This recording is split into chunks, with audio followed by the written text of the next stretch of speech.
Welcome everyone to today's Wednesday Wisdom session. We're very excited to be joined by Hilary Barron, Senior Technical Director of Research Analytics at the Cloud Security Alliance, and Julie O'Brien, our CMO at Dazz, to discuss the state of security remediation, covering key challenges and opportunities in 2024. If you have any questions that come up throughout, please drop them into the chat and we'll address them at the end. And I'll be dropping into the chat the link to the report as well if you haven't already accessed it beforehand. All right, over to you, Julie. Thank you so much, Lex. And Hilary, it's great to have you on this week's Wednesday Wisdom. I have to say it was a real pleasure working with you and the entire CSA team on a report covering probably one of the most painful parts of cybersecurity, which is remediation. Hopefully you learned a lot along the way too. But we see organizations investing in all kinds of detection tools, right? People are moving from on-premise environments into the cloud.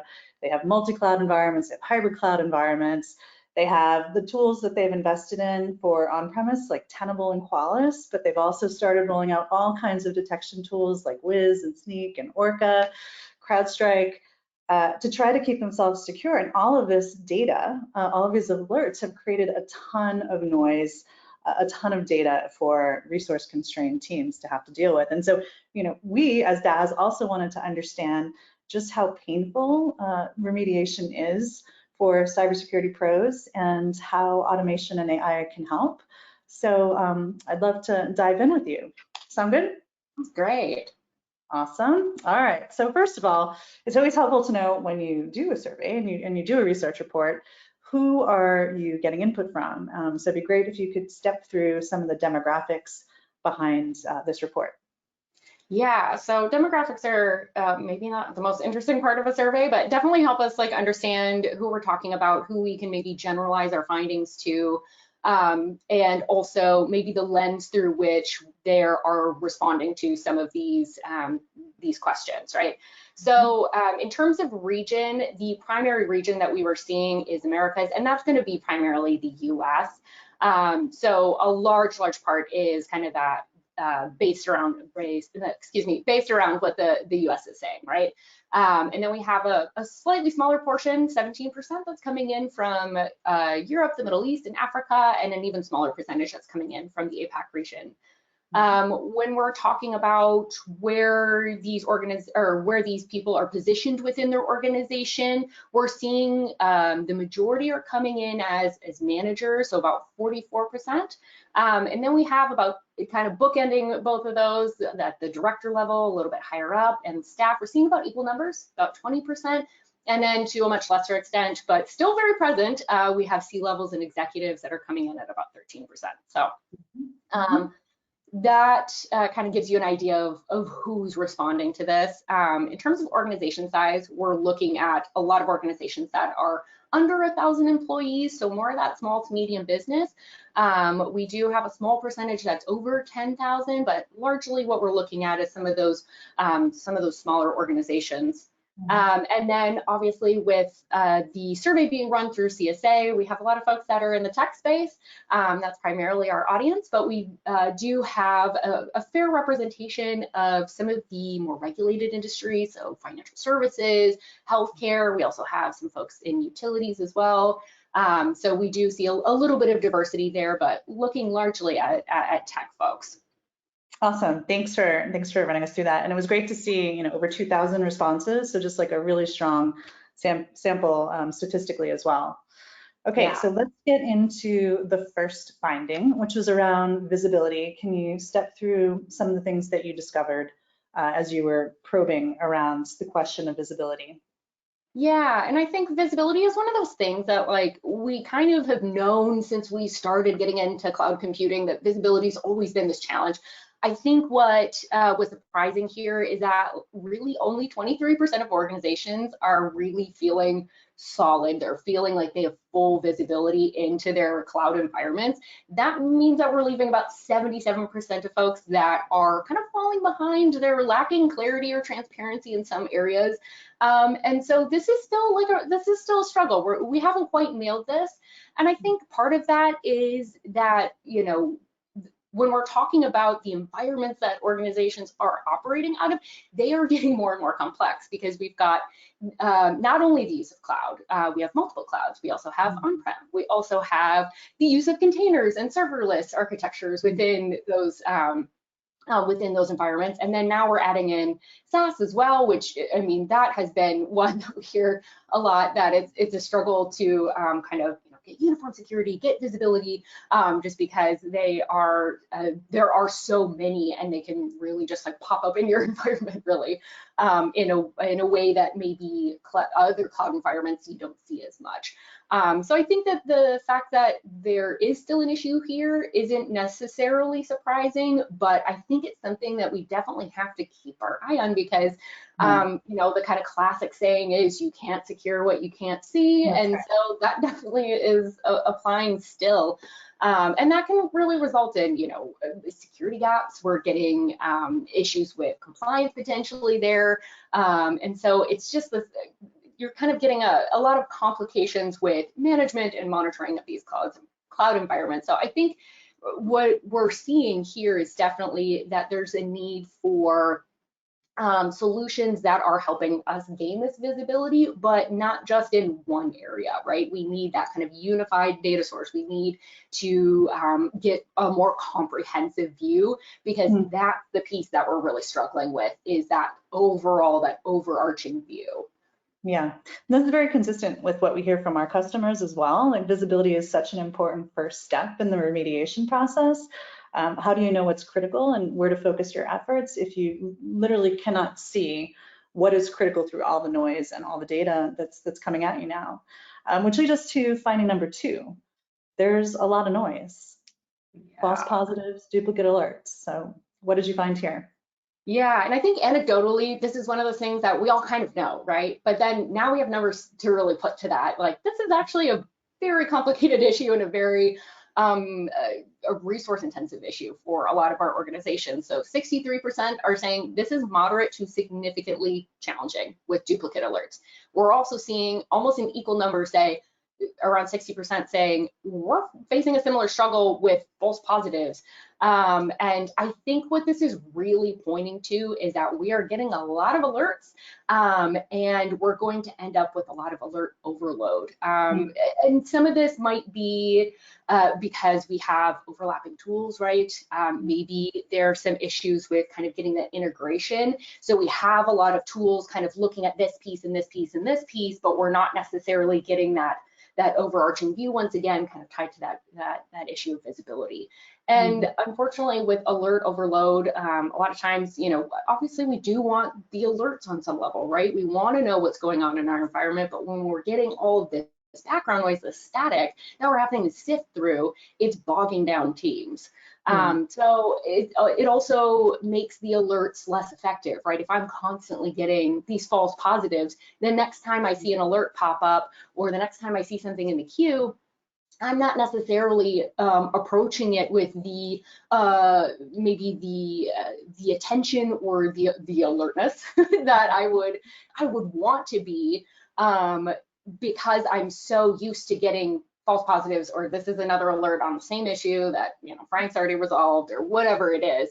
And that's going to lead to, again, that alert fatigue. It's not as pressing of an issue. We're also going to see delays in that threat prioritization, because if I'm sifting through all this noise, it's going to take me longer to get to the point where I can identify this one is, you know, more pressing, this one is not, and that's going to ultimately lead to slower response times. And I think here what is really going to help a lot of organizations is really focusing in on improving integration and orchestration, that's going to be really key, because that's going to help reduce a lot of this noise. And this is also an area where automation can really help, right? And now we're hearing more and more about AI being integrated into products. So I think this is also going to be key in helping reduce some of this noise, so our security teams can really focus on like the stuff that matters, the things that they want to know, the alerts that they are supposed to be getting, that they need to address, so that alert is really an alert, like with something that needs to be addressed. I agree. Yeah, I totally agree. The use of AI and automation to be able to just sift through and get rid of false positive, get rid of duplicate alerts. It's like the fresh air coming into a room, and you can actually see, where the issue is that you need to focus on. And the faster you can understand that, the faster you can get around to fixing and making sure you're reducing any possibility of exposure. And so ironically, this brings us to finding number 3. To help keep ourselves secure, we've invested in a ton of tools, but now this has created the problem, right? There's so many alerts coming at us from all of our investments. It's really impacting companies' feeling of preparedness for dealing with threats.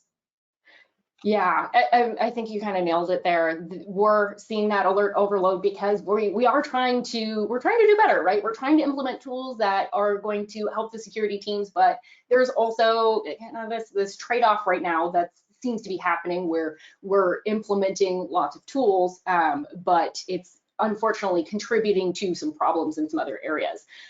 So we're seeing about 61% of organizations are saying they use about 3 to 6 different detection tools. Now, this could definitely vary depending on like what area we're even really talking about. I would hazard a guess that if we're talking about like more DevOps environments, especially, you're probably going to see something that's even higher potentially. Yeah. But so we've already got like kind of a baseline of like we've got quite a bit of data coming in. We've got quite a few tools that are all working. And then 50% of organizations were saying, yeah, we're planning to increase our security budget, and it was quite significant. And that to me is immediately, we're looking to invest in tools, we're looking to mature our tools. And I think unfortunately there is this like false assumption, right, that if I invest in more tools, if I have more of the things to help me be more secure, that is going to result in me feeling more prepared for threats, or feel like I have a better control over my security in my cloud environments, but we're not seeing that. We are seeing that increase in alerts, those high volumes of false positives that are kind of resulting from these tools maybe not being integrated very well, or maybe there's like a lack of automation being used with some of these, and then we're seeing 77% of folks are feeling unprepared for cybersecurity threats. So there isn't it's a nice thought to, if I just purchase more tools, if I get all the things to get the coverage, then I'll feel more prepared. And that's just not what we're seeing, unfortunately. So, we do still have about a quarter of folks that are like, yep, we feel really prepared, but those are probably the same people that have full visibility into their environment. We're looking at pretty mature organizations over here. So, but it's a vast majority that are saying like, yeah, I don't really feel prepared. So I think for organizations, once again, kind of going back to what I was saying on the last one, definitely need to look at unifying our approach rather than kind of having this like piecemeal approach, or looking for kind of those like short-term band-aid fixes of like or reactive fixes of I'm seeing this issue, I'm going to get this thing to fix that issue, without recognizing like how this is really playing out with our security teams. So really being strategic about purchases, how we're integrating these, that's going to help with some of the management of the tools and ultimately your security down the line. Yes, and I think to your point earlier, there was a ton of respondents to the survey, right? As we mentioned in the beginning, well over 2,000. I think if you actually even had more like enterprise size responses and large enterprise and extra large enterprise, you can even see that tool count be much higher than just 3 to 6 on average. So the problem around remediation, it really is becoming a data problem. There's so much data that I have to deal with. I have a small security team, but yet I have thousands potentially of developers, my own applications that I'm running, and this another tool is going to help solve the problem. It's actually creating a lot of pain for organizations, which leads us to finding number 4. There's a lot of manual labor chasing security issues, whether it's, the triaging, the investigation, trying to figure out what the root cause was, who should fix the problem once I figure out what it is. So talk a little bit about how much time people feel like they're actually spending on manual tasks as part of the remediation process. Yeah, I mean, that's kind of like the great irony here, right? Like we're talking about all these tools that are supposed to be helping us to be able to do things more efficiently and reduce manual labor, and yet we're still seeing high rates of folks engaging in manual labor, especially when it comes to tackling security vulnerabilities. So 75% about reported that of organizations were reporting that their security teams are spending over 20% of their time. In a lot of cases, we're seeing much higher. And that's despite the fact that a lot of them are reporting, yeah, we already use automation. So I think we're seeing a little bit of a gap here where we're maybe not utilizing it as well as we think we are, right? We're excited because we have automation implemented, but if we're still spending so much time on these manual tasks, I think there's probably room to improve or mature our use of automation, particularly in this space where time is of the essence. And I think what we're seeing too with all these like manual tasks that we're having to engage in is that's slowing down the timelines for everything, right? So when we ask them, we're like, how many on average, like what's your daily queue look like? And they're saying, yeah, it's about 55. And then we're like, okay, but how many can you address monthly? And they're like, it's a little over 2,000, or excuse me, it's a little over 1,000. We're like, ooh, the math doesn't add up there. So we have stuff that's sitting. And we're not getting to it. And so unfortunately that does mean because we're engaging, we don't have automation or tools that are kind of helping us to sift through some of this. We're going to overlook potentially some critical vulnerabilities, but even our less critical ones, those can still be exploited sometimes. And it does increase our risk overall when we're having them sit for so long.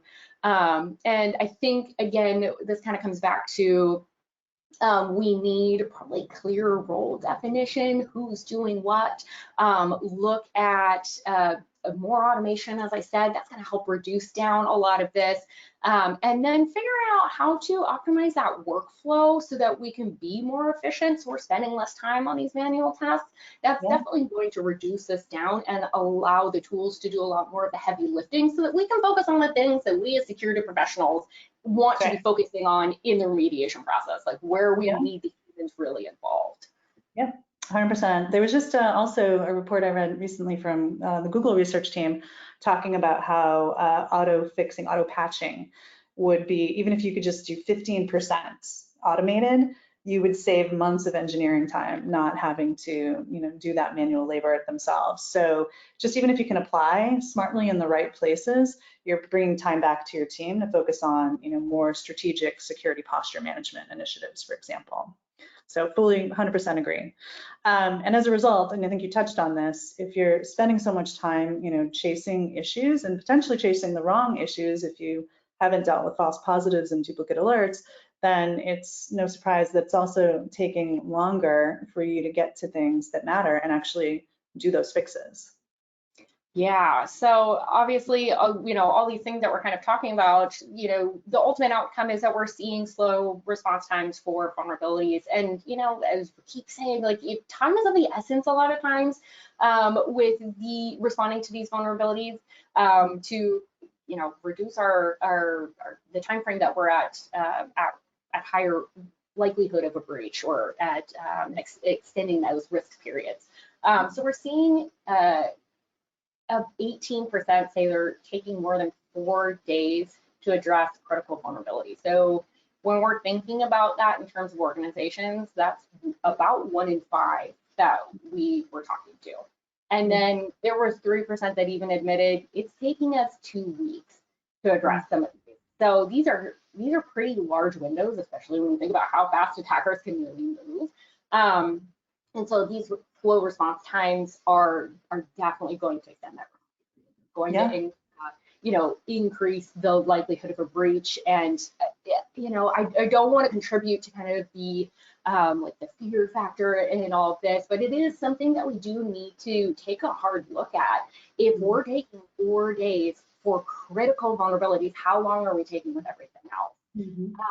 And we're seeing a lot of time spent too in the remediation process in areas where I wouldn't have expected so much time to be spent. The alert being untouched for on average 3 to 6 hours. It's taking about another 3 to 6 hours to identify issue owners. These are things that we can help resolve with automation, with having better documentation, right? Of being able to identify an issue owner. That should be quite easy. This shouldn't be taking that long, right? And then it's getting to the owner's queue, the person who's actually going to be doing the fixing, and that's taking another 3 to 6 hours. So already we've got more than a workday that we're talking about here potentially. And really where we want to be spending our time is doing the research, doing the actual remediation to get this fix done. And if we can spend more time there, realistically, we're talking about less than business day then. And I think that's really important to highlight, because this isn't just, like a tooling issue. This is a documentation issue too. That's really important to call out there. And a great example of where this delay in response time has caused problems was with the Xfinity breach. There's kind of a range reported between like 6 to 9 days that they had a delay in response. But I mean, that's a prime example. That's a large organization that probably has a pretty decent sized security team, has pretty good tooling in place, and yet they're still struggling with this as well. So definitely, need to be more efficient with this vulnerability management. You're going to decrease those response times, and a big part of that is going to be automation and documentation. That's going to clear up a lot of this. Agree. And it's not just about fixing fast, it's also about fixing right the first time. And so I thought it was really interesting. We talk a lot at Dazz about making sure you're remediating right at the root cause, right? And make sure that you're taking care of the issue instead of then finding it cropping up again in your production environment when you thought you had already taken care of that issue. So talk a little bit about some of the challenges that people are feeling around remediating right the first time or not, and what the impact is.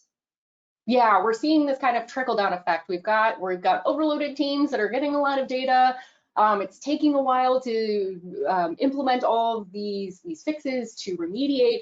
And so the sense that we're starting to get then with this is that we're getting pretty reactive, right? And I think this really highlights how much this is how much of our programming or our strategy around remediation is reactive. So 38% are reporting between 21 and 40%, so almost up to half, between a quarter and half of their code contains vulnerabilities. So that's that's quite a bit. And then we're seeing 50% of vulnerabilities remediated by organizations are reoccurring within a month. So, I think those queues, those big queues are really contributing to that, right? Because if you think about, I've got 50 tasks that I need to get done, I'm just going to do what I need to get it ticked off to get to the next thing, because I have all these things I need to clear out. But when we're looking at it, that's causing problems down the road, and now we're, contributing to the queue even more, unfortunately. And I think that really speaks to that reactive approach that we're kind of having right now, just because there's so much. And so with this reoccurrence, we're not able to, or security teams might not feel like they have the ability or the time potentially to be able to get to those root causes, and then downstream effect being that they have less to deal with in the long run, because the demand is for move on to the next thing. Yeah. And I think that, with this, it's obviously you've already done the fix. And so, if it's reoccurring, that really stinks to have to go back and do the same thing that you've already done. That's not engaging for security professionals either. And so you do have this raised cybersecurity risk, you have compliance issues potentially, and definitely this is going to place the strain on your resources regardless of what you're talking about. So again, this is a really key area where you can see where automation and AI types of solutions are really, really going to help with this, so that the folks that are implementing these, the remediation, that are implementing these fixes, are able to more quickly identify where it might reoccur and being able to fix that root cause. So down the line, we're getting a lot fewer alerts. Absolutely. And the security team is being able to provide that context and the information to their developer team, right? The security team is challenged with detecting issues, right? And doing all the investigative work around, who, what, why, how. But then the person who actually has to do the fix is the developer. And so as much context as you can give that person about the root cause to fix once, and keep doing what developers do best, right? Which is create the next great application. They're part of the revenue generation machine for the organization. They don't want to be worried about backlog and security patches, right? Their job is to create, great code that makes the business revenue, supports their customers. So there is this challenge also that's now developing between the security team and the engineering team, right? There's too much coming at them without enough context, and as a result, we're seeing some real friction growing between those two teams.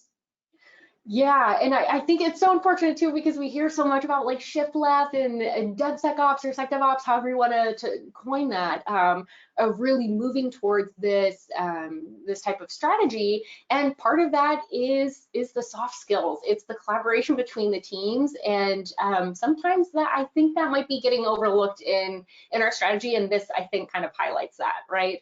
So we have 19% saying that they have no collaboration between these teams or counterproductive. Again, we're talking about 1 in 5 organizations. And this is really challenging. Once we have counterproductive relationships specifically, we're going to have a hard time turning around that culture. So this is something that we definitely need to be addressing. We have about 50% that are saying we do have some limited to moderate collaboration, which is great. We're moving in the right direction there. And about 30% saying the collaboration is good between our teams. But you can see where, especially if we have counterproductive, no collaboration, even limited collaboration, we're going to have, you're going to have more challenges addressing things very quickly, because we do need, especially in the remediation process, we need to have good collaboration between these folks for everything to work together correctly, right? And I think this is probably, this is definitely something that's contributing to slow response times, certainly, but also is probably contributing to that feeling unprepared, because we've got disconnection happening within our organization among teams that should really be quite close collaborators. And so that's definitely going to contribute to that sense of unease with dealing with threats.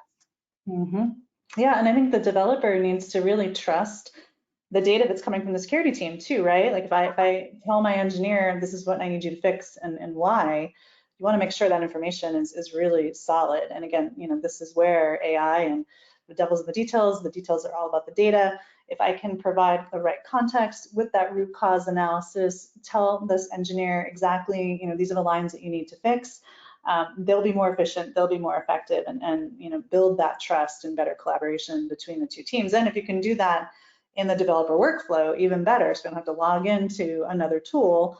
They're just doing what they normally do as part of their day-to-day, whether it's Jira as a ticketing system or GitHub or any other type of ticketing system that's part of their native workflow. So I know we covered 7 of the key findings in the report. The full report is obviously available online by both CSA as well as Dazz. As we think about just sort of wrapping up, what are your big takeaways from the research, from the survey data, and then I'll share a few of my thoughts as well.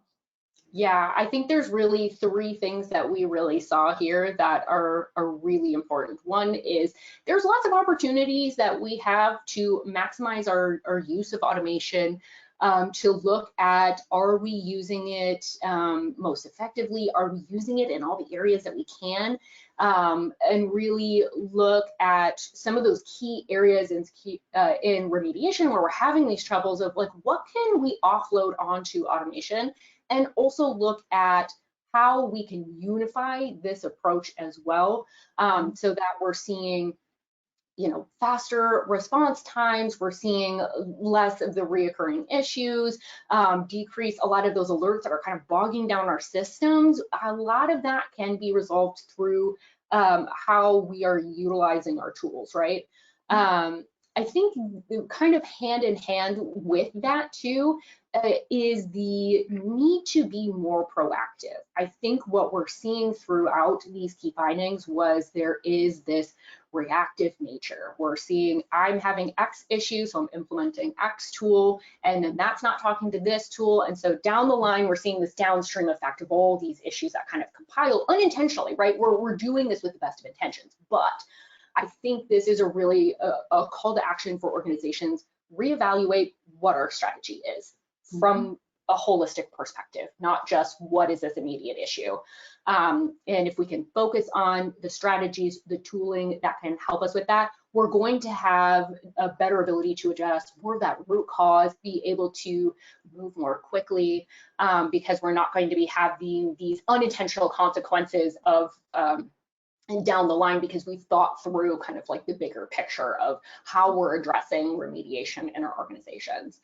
And finally, like the room for improvement with dev and DevSec is so important. This isn't about investing in a tool. This isn't about like redoing a complete strategy. This is about just getting two teams together and developing relationships, right? This is interpersonal issues that we can help facilitate. I know cultural shifts can be, you know, kind of a tricky thing, but this isn't even about like a monetary investment necessarily. This is something that we can be proactively working on throughout the year with our teams, so that we can get a better relationship there, because that is going to be crucial for those reducing those remediation timelines. Those were kind of the things that really just jumped out from those key findings for me.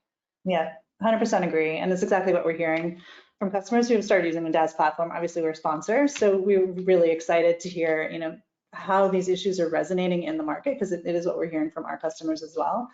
And, you know, the environments have changed so much, like we talked about. You know, you need to have visibility across your code, your clouds, multiple clouds, your apps, your infrastructure. And you have created an environment where you do have a lot of information coming at you as a security organization, so that's great. But now how do you take all of that data, aggregate it, and make it actionable as quickly as possible?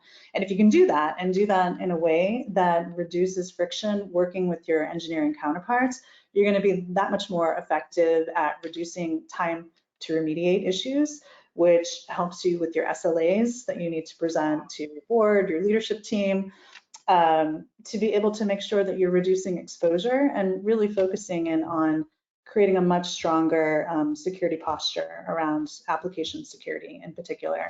So it was really a pleasure to work with you, Hillary, on this report. I hope we'll do another one with you in the future. Thanks so much to the full CSA team for all of their support. And we do have a URL here where you can download the report if you haven't already. And thanks for joining us on this week's Wednesday Wisdom. Really appreciate it. Yeah, absolutely. Thanks for having me. Thank you, Hillary and Julie, for such a great session. And thanks everyone for tuning in. Our next Wednesday Wisdom session will be on April 24th, covering the top use cases for unified security remediation. So if you haven't already, you can register on our website, and we'll also include the link in our follow-up. Have a great day, everyone. Bye.